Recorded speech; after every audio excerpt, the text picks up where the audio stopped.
बहुत अलग एक्सपीरियंस था। लिखना, इतनी बड़ी बुक लिखना, ऐसा मैंने सोचा नहीं था कि शुरुआत जब की थी कि इस तरह से होगा। बट इंटेंट बहुत क्लियर था कि जो एक्सपीरियंस है वो सबसे कैसे शेयर किया जाए, कैसे साझा किया जाए।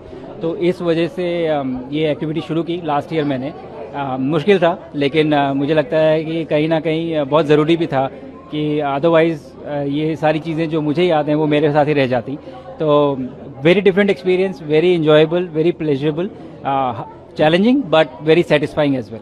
सर, जब आप अंतरिक्ष में थे वो एक फीलिंग वही एक बार बताएं दर्शकों को, क्योंकि एक लंबा पीरियड था और आप भारत के एक दूसरे कह सकते हैं कि अंतरिक्ष यात्री थे जो कि वहाँ तक पहुँचे। पूरी एक्सपीरियंस मैंने इस बुक में ही लिखी है जिस तरह से जो आज हम यहाँ करने आए हैं।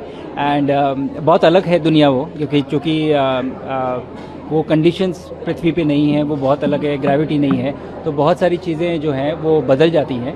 एंड वही सारा एक्सपीरियंस मैंने इस बुक में शेयर किया है, so that it is accessible, ये बच्चे पढ़ सकें और वो जर्नी समझ सकें। और दूसरा, ये जर्नी स्पेस वाली तो एक जर्नी थी ही, but this is also a journey from classroom to space.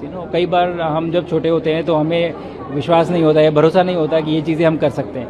तो वो भी एक इंटेंट था ये किताब लिखने के पीछे। I hope it serves both the purposes. Sir, आपको लगता है कि भारत को भी अपना एक अंतरिक्ष स्टेशन जो है वो इस्टेब्लिश करना चाहिए? इस यात्रा के बाद आपने इस तरह का कोई सजेशन या इस तरह की कोई तैयारी भारत कर रहे हैं? मुझे कोई सजेशन देने की ज़रूरत नहीं है, बिकॉज भारत की जो स्पेस पॉलिसी है उसमें ऑलरेडी निर्धारित है कि भारतीय अंतरिक्ष स्टेशन पे काम हो रहा है। एंड 2023 में ये आई थी और ऑलरेडी ये तो प्रोजेक्ट है जिसपे कि इसरो में काम चल रहा है और हम लोग इस पर काम कर रहे हैं। तो जल्दी ही हम देखेंगे कि भारत अपना अंतरिक्ष स्टेशन बनाएगा। हम लोगों ने देखा चीफ ने आपने बच्चों को मोटिवेट किया, आपने बुक लिखी।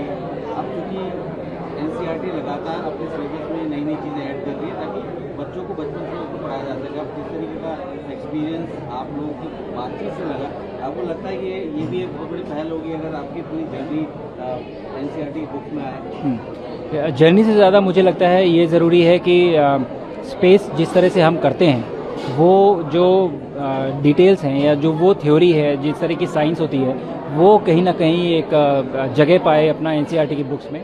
और मुझे भरोसा भी है कि मिनिस्ट्री ऑफ एजुकेशन के द्वारा ऐसी चीज़ें होंगी और बहुत ही जल्द हम इन चीज़ों को एनसीईआरटी की बुक्स में देखेंगे।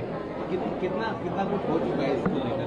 क्या बात नहीं, देखिए मेरा कहना ये सही नहीं होगा, क्योंकि ये जिन लोगों की रिस्पॉन्सिबिलिटी है जो उस पोजीशन में है, अगर वो इन चीज़ों पे कमेंट करेंगे तो अथॉरिटी के साथ बता पाएंगे कि कहाँ पहुँचा है।